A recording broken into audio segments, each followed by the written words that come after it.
చూసుకోవచ్చండి.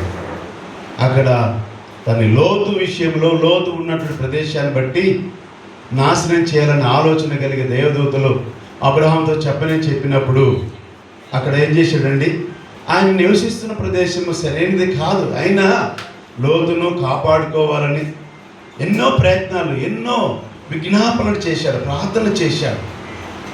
నిజమేనయ్యా, అతడు మరి నా మాట కూడా వినకుండా అదిగో అన్ని జనాంగము విచ్చలవిడిగా తిరిగే ప్రజల మధ్య నివసించడానికి వెళ్ళాడయ్యా అన్ని సాకులు చెప్పలేదు, అతని మీద ద్వేషభావం కలిగి ఉండలేదు. ఏం చేశాడు? నమ్మకమైన స్వభావం గలవాడు, సంగతి దాచును. అయ్యా, ఆ ఊర్లో, ఆ పట్టణంలో 50 మంది విశ్వాసులు ఉంటే, భక్తిపరులు ఉంటే కాపాడుతావా? ఇలాగ కాపాడటానికి ప్రయత్నం చేశాడు. ఎందుకంటే నమ్మకమైన స్వభావం కలిగిన వాడు కాబట్టి. పిల్లరా, మనము కూడా ఇతరుల పట్ల, ఇతర సంఘాల పట్ల ఏదైనా మనకు పొరపాటు కనపడినప్పుడు వారి పట్ల మనము